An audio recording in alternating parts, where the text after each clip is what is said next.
मागच्या आपल्या व्हिडिओमध्ये आपण फंक्शनचा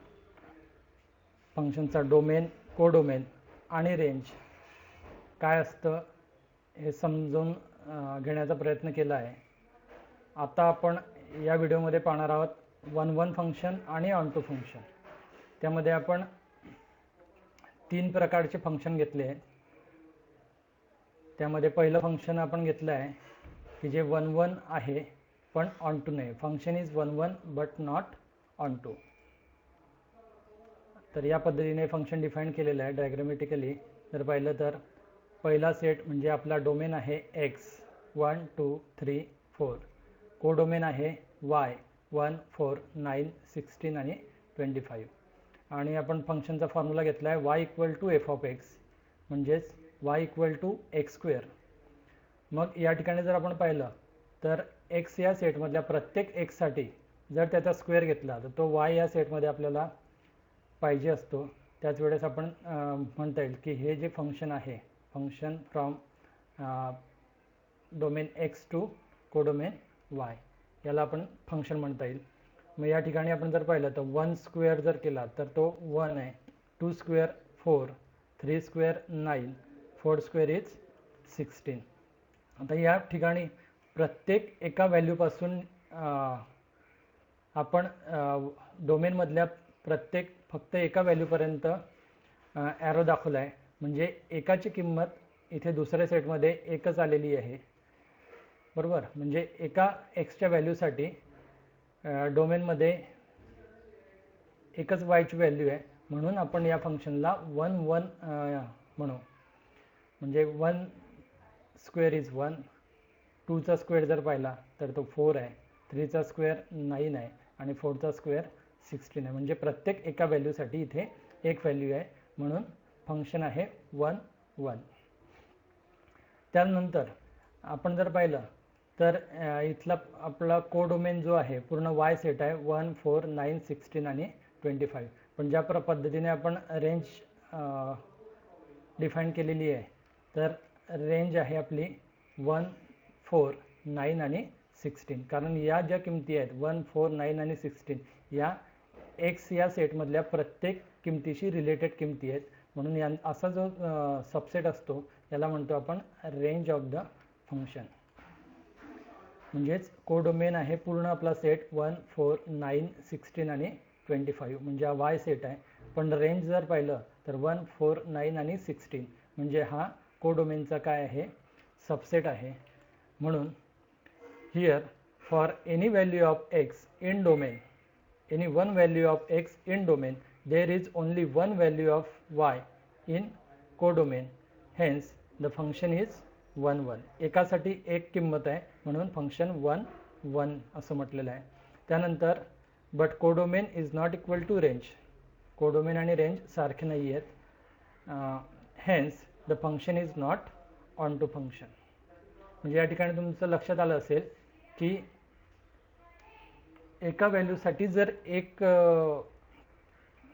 व्हॅल्यू असेल तर 1 ज्या पद्धतीने त्याचं आपण नाव दिलेलं आहे किंवा डिफाईन केलेलं आहे 1 म्हणजे एकासाठी एक, त्या पद्धतीने ते फंक्शन आपण सांगता येईल की 1 फंक्शन आहे किंवा नाही.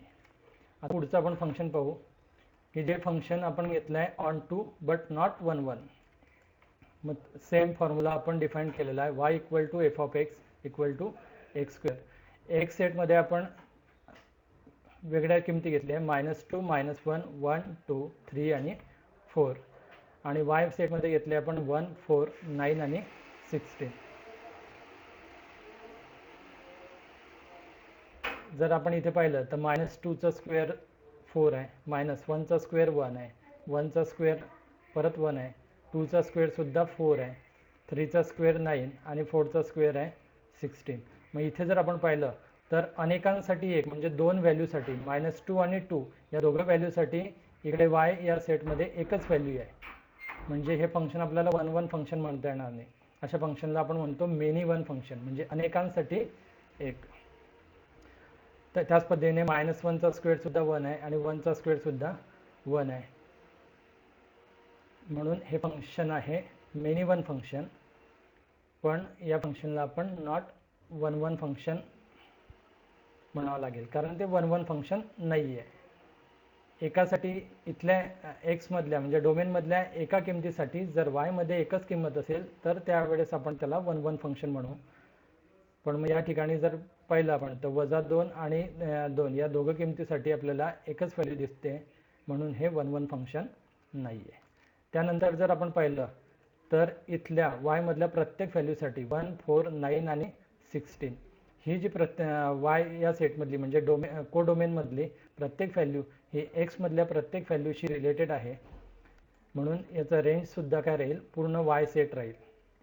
बरोबर. म्हणजे या ठिकाणी जर आपण पाहिलं तर कोडोमेन आहे 1 4 9 16 आणि रेंज सुद्धा आहे 1 4 9 आणि 16. म्हणजे कोडोमेन आणि रेंज दोघेही सारखे आहे, म्हणून हे फंक्शन आहे ऑनटू. बरोबर. Here for two values of x that is -2 and 2 in domain there is only one value of y that is 4 in codomain, hence the function is not 1 1 function. आणि but codomain equal to range of the function, hence the function is an onto function. मग त्या फंक्शनला आपण onto function म्हणतोय. मग या ठिकाणी तुमचं क्लिअर झालं असेल 1 1 फंक्शन काय आणि ऑनटू फंक्शन काय. आता शेवटच्या केसमध्ये आपण फंक्शन घेणार आहोत की जे 1 1 आहे आणि ऑनटू सुद्धा आहे. आपला सेम फॉर्म्युला y = x². पहिला सेट आपण घेतला आहे 1 2 3 4.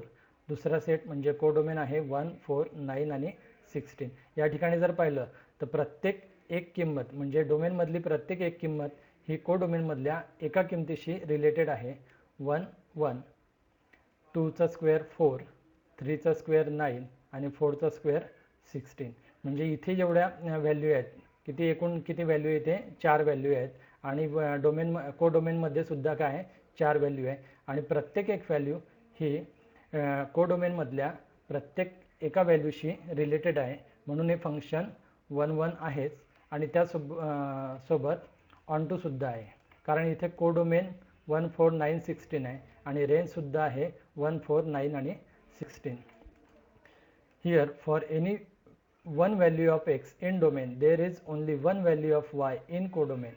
म्हणजे एका व्हॅल्यूसाठी डोमेन मधल्या एका व्हॅल्यूसाठी कोडोमेन मध्ये एकच व्हॅल्यू आहे, hence the function is 1 1 function. आणि त्याचसोबत कोडोमेन